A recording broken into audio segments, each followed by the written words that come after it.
নমস্কার, জি বলুন। না আসলে আমরা মাদ্রাসার জন্য কিছু চাঁদা তুলতে এসেছিলাম। আচ্ছা সমস্যা নেই, চলে যেতে হবে। বাবা ওই যে মাদ্রাসা থেকে চাঁদা ওঠানোর জন্য তো বাবা এসো না, ভেতরে এসো।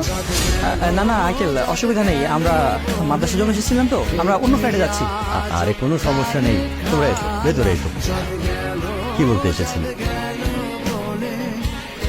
আসলে আঙ্কেল আমরা এসেছিলাম কিছু চাঁদা ওঠানোর জন্য। নিচে একটা মাদ্রাসা নির্মাণ হয়েছে তো, আর একটা মসজিদেরও কাজ চলছে।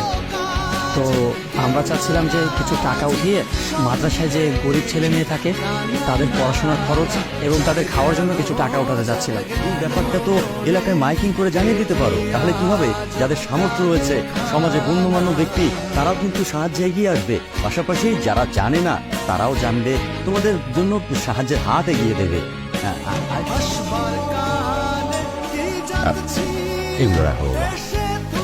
আঙ্কেল এতগুলো টাকা কেন দিচ্ছেন? এতগুলো টাকা লাগবে না, আপনি শুধু চাঁদা হিসাবে যতটুকু অতটুকু দেবেন।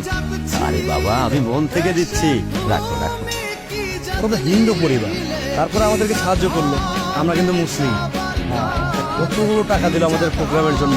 আমার মনে হয় কি ওদের কোনো ষড়যন্ত্র আছে। আমাদের মহানবী রাসূল সাল্লাল্লাহু আলাইহি সাল্লাম বলে গিয়েছে একতাবদ্ধ হয়ে থাকতে। এখনকার দিনে এসে তোর এই চিন্তা ভাবনা পাল্টাতে হবে। আর হিন্দু মুসলিম ভাই ভাই। এখন শোন, ধর্মের বিভেদ তৈরি না করে আমাদের সকল ধর্মকে সম্মান করা উচিত।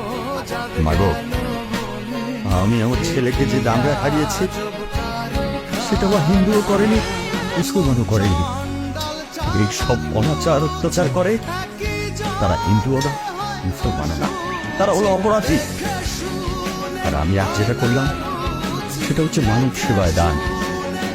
দান কখনো জাত ধর্ম দেখে করতে হয় না, দান করতে হয় মানুষের জন্য। আমরা সৃষ্টির সেরা জীব, আমরা যদি মানুষের উপকার না করি তাহলে কে করবে? আর মানুষ মানুষের পাশে দাঁড়াবে, এটাই তো স্বাভাবিক। আমরা এদের পাশে না দাঁড়ালে আমাদের পাশে কে এসে দাঁড়াবে? এটাই আমাদের ধর্ম, এটাই আমাদের কর্তব্য। আমাদের ধর্ম তো আমাদের এটাই শিক্ষা দেয়।